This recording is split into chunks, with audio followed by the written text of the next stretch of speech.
Welcome to another session with the Superintendent of Schools. My name is Terry Holmes, and I've had the great pleasure this year to work with the students at Wakefield High School to produce a number of television programs where we have talked with guests from the community about different school issues. And this morning it's my great pleasure to welcome to us Dr. Chris Bridges, the current chairperson of the Wakefield School Committee. And she's just taken on that new task in the last 2 or 3 weeks. And let's start today, Chris, with perhaps some ideas from you of the last several years in review. You've been on the school committee 2 years. What do you see as some of the accomplishments in the last several years of the school committee? I think the past 3 years really have been marked by some rapid change in our school department and in our schools. And you know, with any change comes both challenges and successes, and I think that we really have been going through a period of that. So when I talk about successes, I think that they bring with them their own challenges. Sure. I think one of our biggest successes has been moving forward with a facilities plan. Moving forward with a facilities plan that is in tune with the community, that meets the needs of the school department. I personally wish it could be on a faster timetable, but we are moving forward with a facilities plan and are in the process of planning for our first new school, and I think that's a major accomplishment.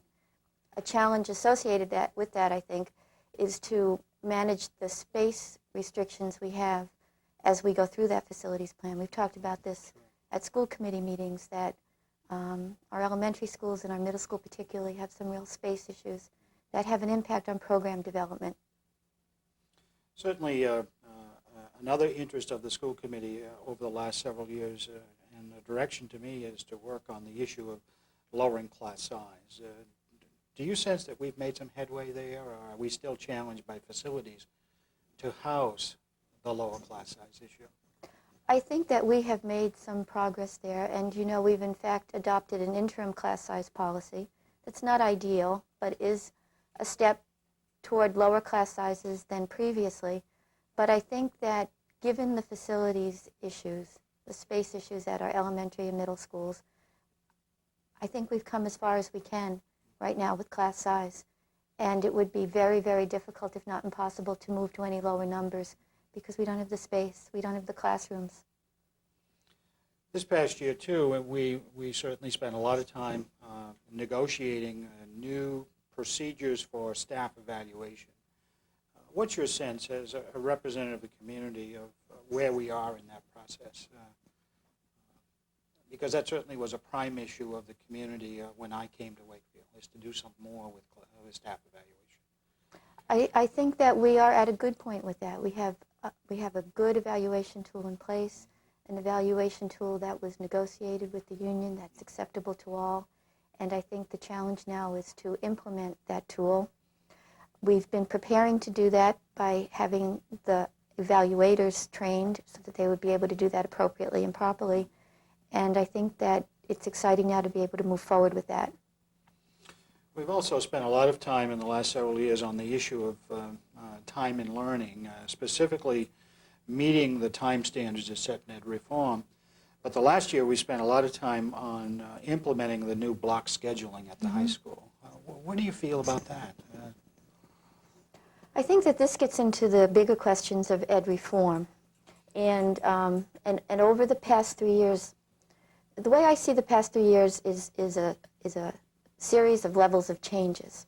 We had changes that we instituted ourselves, such as the evaluation. There had been much interest in developing an evaluation tool and putting that in place. Some of the changes that we've brought about because of our own need to do that have been parallel with changes mandated by ed reform. But then there are other changes that are imposed on us by ed reform. And it's been a challenge to meet these changes. And any time when a system is in change, it's a time of uncertainty. And I think that what we need to do at this point is really take a look at where we've come and evaluate where we are, and maybe use this next year for some reflection, and either staying the course or making adjustments to the course, and doing that within the context of the mandates imposed by ed reform, some which are congruent with changes that we already are moving forward on, some which are not. As far as the block scheduling, I think that's a very positive thing. I think that teaching in larger blocks allows greater flexibility. It allows teachers to use different kinds of strategies other than just a lecture discussion strategy. And I see that as positive. You know, the downside, though, is numbers of teachers needed for that, numbers of teachers needed for time on learning, and then that gets into some of the other issues of needing to meet mandates and not having ample resources to do that. As you discussed the number of issues we've taken on in the first 3 years of my being here, I have to agree with you. I think the next year is a year where we perhaps don't take on new initiatives, but we try and really solidify and evaluate and deepen the impact of the ones that we've already undertaken. Let's shift a little bit and talk a little bit about your new role as the school committee chairperson. What special challenges do you see in that assignment now, moving from a member to chairing the committee? I think that a major role is related to what we just mentioned with respect to change and helping now to move into a more stable period, a period of incorporating the changes that we've been engaging in and helping the school department and the community in that process. I think to do that, we really need, as a school committee, to communicate even better with the community.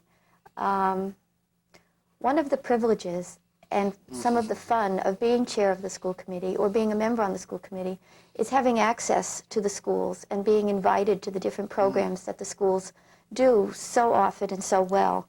And I think that we need to communicate more of that to the community. We also need to bring the ed reform mandates down to an understandable level, a level of understanding so that the people in Wakefield can see the impact that they're having here and the costs and advantages to the community. And I see the school committee having very active roles in those areas over this next year. Sure. I likewise see that as one of my challenges in the year ahead, is to get more in touch with the community, to assure that what we're doing really reflects what this community wants for its young people and for education. And yet, in many ways, you as representatives of the community need to bring that communication to me. So it's not only important that you connect with your community as a school committee, but then you transfer that connection to me as a way of helping me connect to the community in terms of what they would like. You, of course, have a very, very special role as the chairperson because you and I necessarily communicate nearly on a daily basis about particular kind of issues. And you, in turn, have a special role to communicate with the members of the school committee and make sure that there is that very two-way communication between the community, the school committee, the administration, and the staff. Other roles of the school committee as a whole. Certainly in the near term, one of your roles will be to think about goals for the next school year. And you've already chosen one to talk about. That is, in a sense, of solidifying the change of the last 3 years. And not necessarily taking on a lot of new initiatives. But you still have some prime areas of responsibility as defined by ed reform. And it might be useful for the community to have you discuss those with the community. Do you have a sense of what 3 or 4 major responsibilities are of the school committee? Our responsibilities as defined by law, the ed reform law, really focus on 3 areas: budget, policy, and oversight. And I think that any goal statement that we develop, and we will be doing that within the next month, would certainly incorporate those 3 areas. I think beyond that, our goals need to focus on the communication that we've talked about. And our goals, I think, need to focus on helping the community to understand the education reform initiative as it affects Wakefield. I think that's really key, because until that happens, I think it's difficult for the community to understand some of the budget requests, some of the different program changes, that really stem from the ed reform law. So I think that part of our goals this year will be to help demystify that legislation and really bring it down to a level of this is how it affects Wakefield, this is how it's having an impact on the community, and this is our challenge to meet the requirements of ed reform. Again, going back to ed reform and its impact, most of the significant mandates of ed reform we have initiated or we're well into implementation.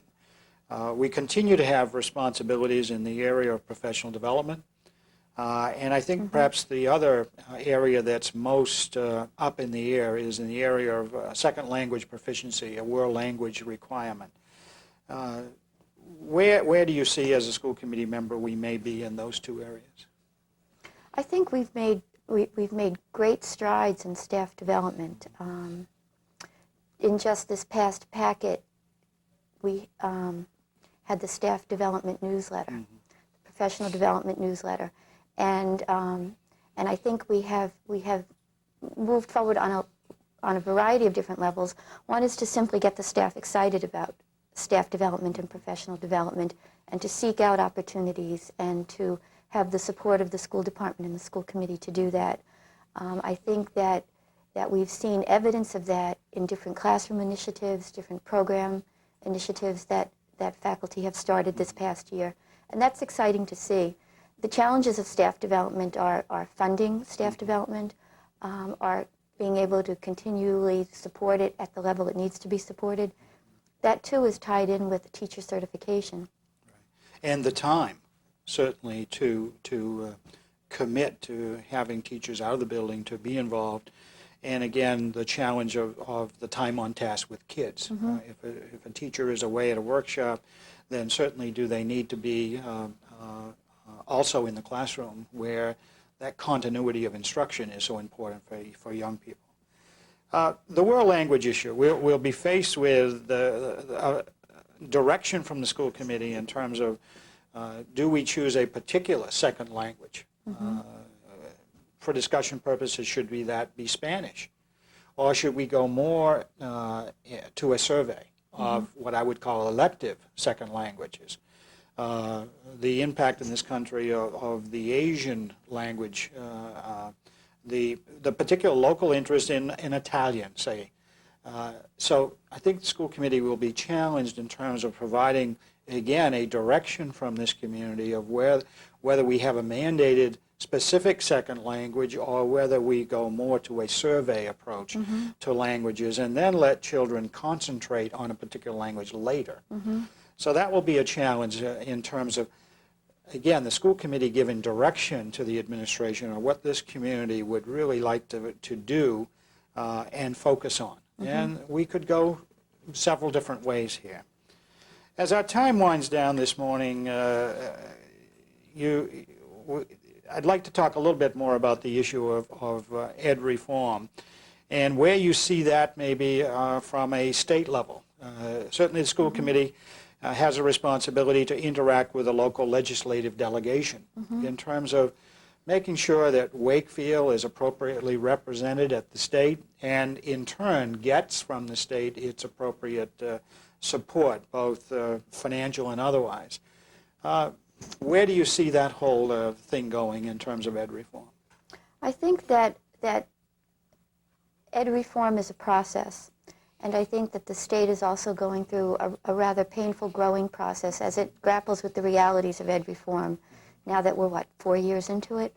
And I think that in any process, there's change along the way, and it's important for Wakefield to be there when changes are considered and changes are made, and to advocate for ourselves, especially around the funding issues.